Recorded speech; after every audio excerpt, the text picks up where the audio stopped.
I'll be presenting on technology in the classroom, specifically how it affects students in the classroom.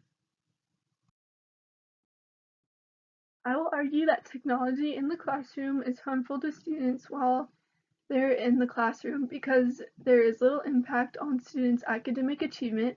It causes distractions, and technology overall magnifies your problems as an educator. My audience is Sarah Treaton. She is a policy advisor in the Office of Educational Technology at the U.S. Department of Education, where she leads the broadband, connectively, and K-12 open education work for the department, directs digital engagement for the Office of Educational Technology, and leads the office's efforts surrounding libraries and librarians. This issue is a concern to her because she oversees digital engagement. I made this issue important to her because in my paper I discuss and talk about what is best for the students, and I believe that is what she wants in our educational system. Technology is a huge debate between educators, parents, students, and the Office of Educational Technology. Many researchers say that technology needs to be taken out of the educational system, while others say technology needs to be rearranged. Others also say technology is the key point in our educational system. Samantha Samra says it's time to step back and assess the actual evidence about the limits and successes of technology in the classroom. Researchers in Idenhide, O. So, S. Coos, A.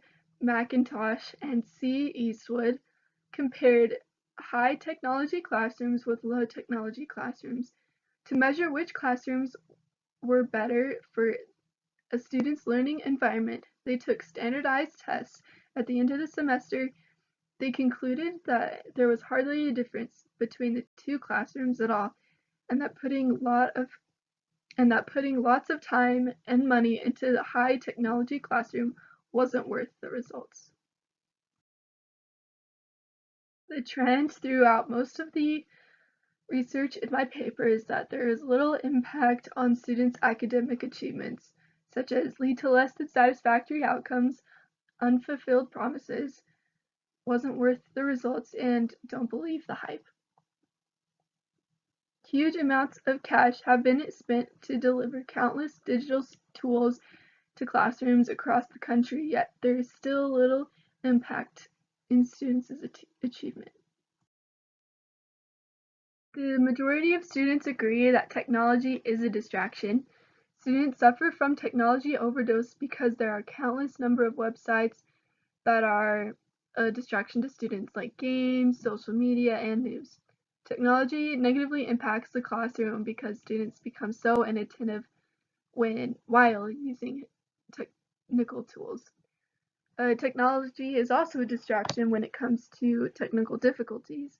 We spend so much time and money on fixing these things that have so little benefited impact on students. Along with distractions comes cheating. With the rise of technology, academic cheating is becoming more and more prolific, with hundreds of thousands of websites now offering custom written papers, selling cheat aids, and publishing how to cheat videos. It even gets as complex as students finding how to load programmable calculators with exam responses or how to replace a water bottle's nutrition information with mathematics notes. Technology should be used as only a tool, not a replacement of educators.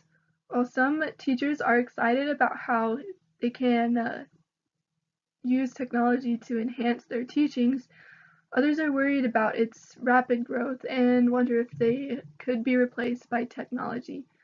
We can see in some cases this is already happening.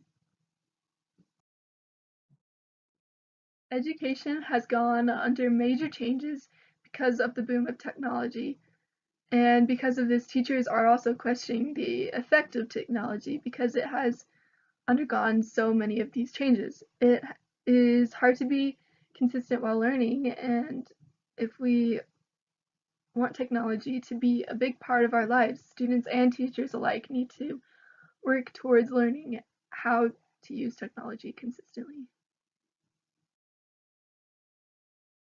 Online classes are one of the many reasons that technology has flourished with education, and one of the many reasons why teachers are worried about losing their jobs.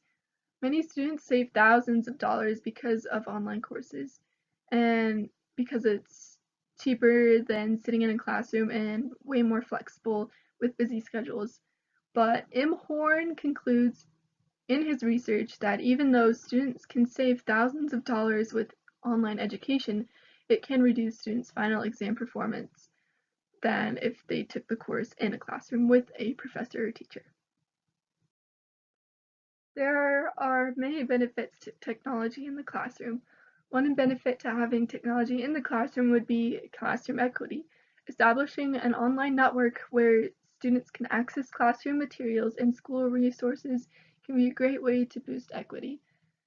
Some districts have already begun to create these types of networks, and it is working great. A. Witt says technology has the potential to bridge gaps for those who have the least. Simply put, technology can be a powerful tool for equality as well. Although classroom equity can be a huge benefit to technology in the classroom, from what I have researched, it has not been as helpful.